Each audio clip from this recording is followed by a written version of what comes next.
그리스 신화를 보면 카이로스의 이야기가 나옵니다. 제우스의 아들인데요. 벽화를 보면 모양이 특이합니다. 앞에는 머리숱이 무성하지만 뒷머리는 대머리 있고요. 또 어깨와 양발에 날개가 달려 있고 손에는 저울과 칼이 있습니다. 이 카이로스의 신의 이야기는 은유적인 의미가 있습니다. 앞머리가 무성하다는 건 앞으로 올 때는 잡을 수 있는데 뒷머리가 없다는 건 지나면 잡지 못한다는 겁니다. 어깨와 발에 날개가 있다는 건 신속히 오기 때문에 빨리 잡아야 한다는 것입니다.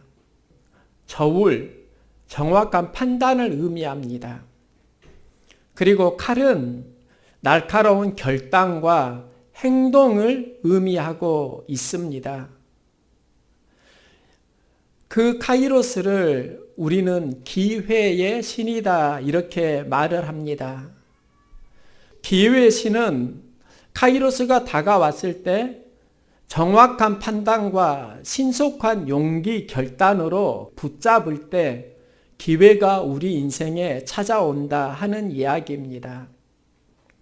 예수님께서 하나님 나라를 선포하실 때 때가 찼고 하나님 나라가 가까웠으니 회개하고 복음을 믿으라. 여기에서 때가 찼다. 이 때가 오늘로 카이로스입니다.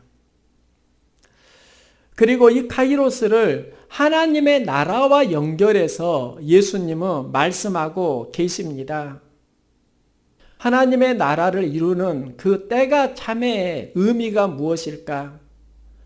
저는 지난주에 저의 마음속에 다가왔던 마음이 때가 참에 속히 이루리라입니다. 그러면 때가 찬다는 게 언제일까? 그런 고민을 하다가 오늘의 본문을 만나게 되었습니다. 오늘 본문에 전후 배경이 있습니다. 예수님이 광야에서 금식 기도를 하시고 이 말씀을 하시는데 예수님의 공생애를 보면 출발점이 광야입니다. 광야가 의미하는 것이 있는데 이 광야가 우리 인생에서 어느 지점인가? 모세가 애굽에서 이스라엘 백성을 이끌고 가나안으로 들어가는데 이 가나안으로 들어가기 이전과 애굽에서 나온 그 장소, 그 중심이 광야입니다. 하나님은 이스라엘 백성에게 가나안을 주시겠다고 하셨고 또 이 약속을 붙들고 믿음의 행진을 하는데 가나안으로 정복해 가는 그 과정 속에 수많은 장애물을 만나고 갈등을 합니다. 그 갈등의 현장 가운데 우리가 차라리 애굽으로 돌아가는 것이 낫지 아니하랴. 우리가 한 지휘관을 세우고 애굽으로 돌아가자. 이렇게 갈등하는 곳이 바로 광야이기도 합니다. 우리의 믿음의 행진을 보면은요, 하나님의 약속을 붙들고 믿음의 행진을 하는데 장애물을 만날 때가 있습니다. 고난을 만날 때가 있습니다. 이때 나오는 말이 다시 애굽으로 돌아가자. 그 애굽이 좋은 곳은 아닙니다. 앞으로 나아갈 자신이 없으니까 차라리 애굽이 좋지 아니하냐. 그러면서 다른 지휘관을 세우자는 이야기를 합니다. 하나님이 세운 지휘관이 있는데 그 지휘관을 배척하고 우리가 한 지휘관을 세우고 애굽으로 돌아가자. 자기 뜻대로 내 생각대로 살겠다 하는 것입니다. 그런데 이스라엘 백성의 이러한 경험이 우리에게도 동일하게 있습니다. 약속을 붙들고 가나안으로 진군을 할 것인지 어려울 때 이 삶의 터전 애굽으로 돌아갈 것인지 이 고민을 할 때가 우리에게도 있다는 것입니다. 영적으로 보면 이러한 광야는 우리가 그리스도인으로 살아가는 현장에도 계속 찾아옵니다. 예수님이 광야에서 40일 금식 기도를 하시고 사역을 시작하십니다. 그런데 성경을 보니까 광야로 이끌어 간 분이 성령으로 되어 있습니다. 성령께서 예수님을 광야로 이끌어 가셨습니다. 그러면 광야에는 반드시 의미가 있습니다. 광야가 악한 곳이 아니라 그 광야를 어떻게 맞이하느냐에 따라서 우리의 삶의 힘과 방향이 달라진다 하는 것입니다. 그리고 예수님이 경험한 그 광야에서 영적 싸움이 시작됩니다. 그 영적 싸움은 나의 나라와 하나님 나라 사이의 갈등입니다. 돌이 변하여 떡덩이가 되게 하라. 의식주 문제입니다. 고생하지 말고 배부르는 잘 먹는 삶을 살아가라.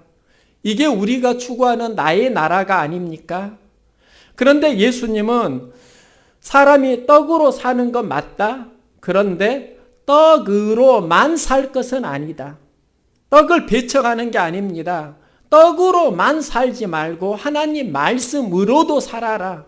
하나님의 나라는 어떻게 이루어집니까? 떡과 말씀이 함께하는 곳에 이루어집니다. 우리의 삶 가운데 떡이 풍요로워지기를 소망합니다. 말씀도 풍요로워지기를 소망합니다. 그러면서 우리의 삶은 훨씬 더 강력해집니다. 그런데 마귀는 말씀은 빼고 떡의 문제만 자꾸 집중합니다.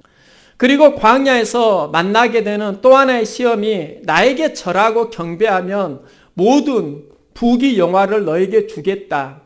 우리도 광야에서 이런 유혹을 많이 받습니다. 이때 예수님은 하나님만을 섬기고 경배하겠다 말씀합니다. 광야에서 우리가 하는 또 하나의 고민이 있는데요.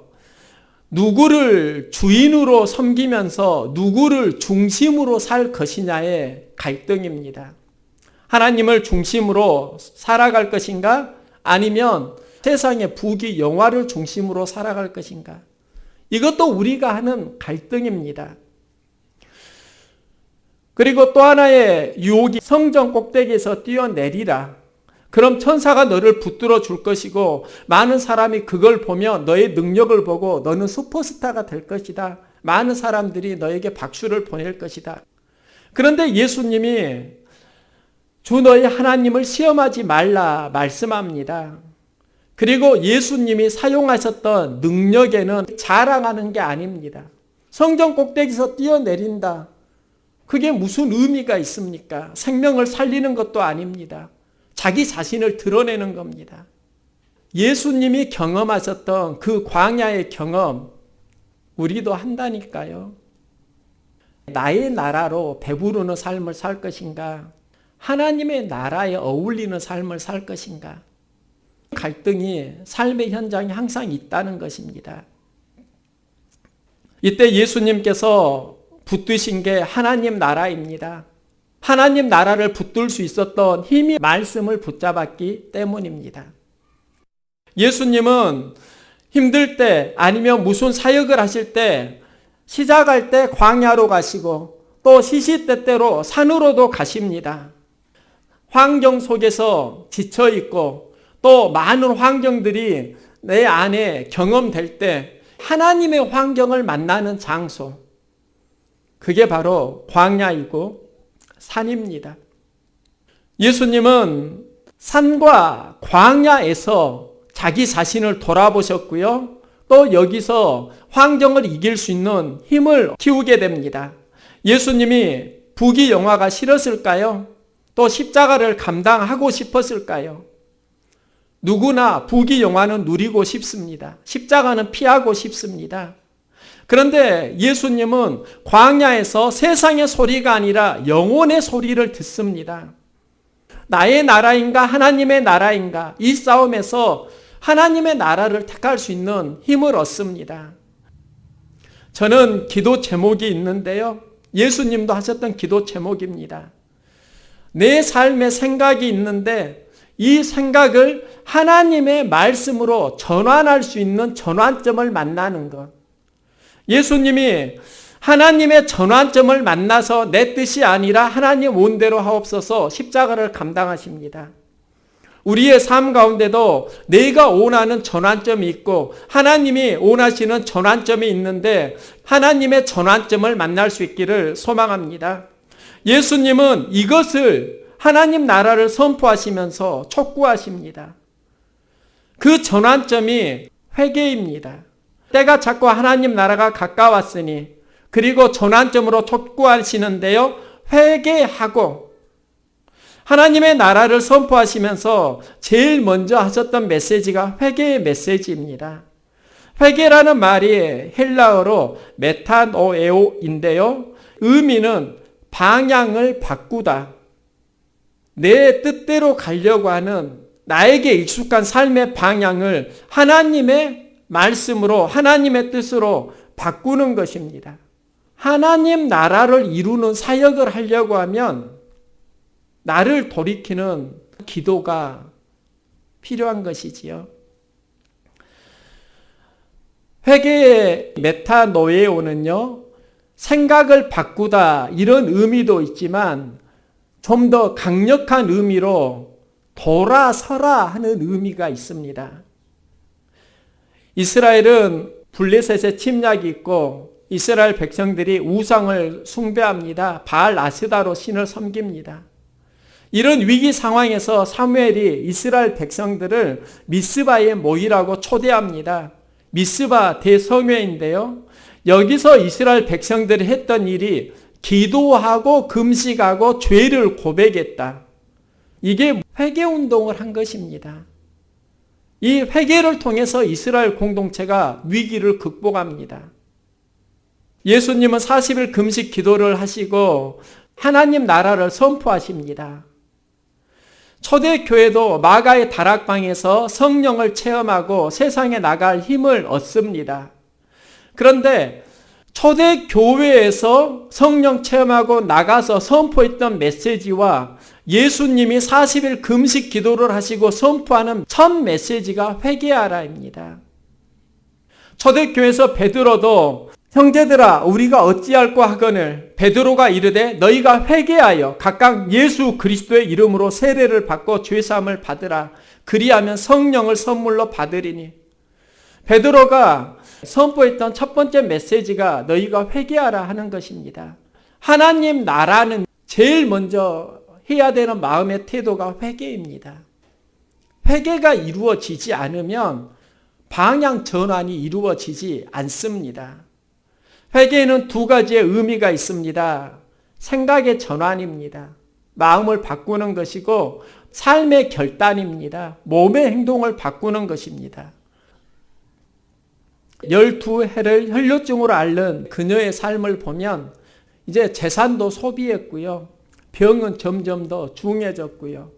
부정한 질병이니까 사람들과 접촉할 수도 없습니다. 관계도 단절됐습니다. 그런데 이 위기를 극복했던 시발점이, 출발점이 무엇인가 하면 예수에 대한 소문을 듣고 예수님을 만나면 나도 구원을 받으리라 생각함이러라. 그리고 자기는 부정한 질병이어서 사람을 피했는데 이제 예수님을 만나러 사람이 둘러싸고 있는 그 현장으로 나아갑니다. 삶의 결단입니다. 이게 이루어지니까 12년 동안 혈루증을 앓던 그 여인의 삶이 회복됩니다. 영혼이 회복되는 겁니다. 그러면 회개의 내용이 무엇인가? 주인을 바꾸는 것과 연결됩니다. 너희가 회개하여 복음을 믿으라. 이렇게 말씀을 하는데요. 복음의 의미가 유앙겔리온입니다. 이 유앙겔리온은 로마 황제가 보낸 소식을 그 당시에 의미했습니다. 황제가 아들을 등남했다. 아니면 군대가 나가서 승리해가지고 승전보를 가져왔다. 왕이 전하는 소식이 그 당시에 복음이었습니다. 그 당시에 복음의 주체가 언제나 황제였는데요. 이유는 나라의 주인이 황제였기 때문입니다. 그때는 황제의 복음이었는데 예수님은 하나님의 복음을 전파하여 하나님의 복음을 말씀합니다. 황제가 전한 소식이 아니라 하나님이 전한 소식이라는 것입니다. 하나님이 전한 기쁜 소식이라는 겁니다. 회개하라, 복음을 믿으라. 회개하는 것은 내 삶을, 생각을 돌이키는 것이고 그 돌이킴의 주인이 누구인가?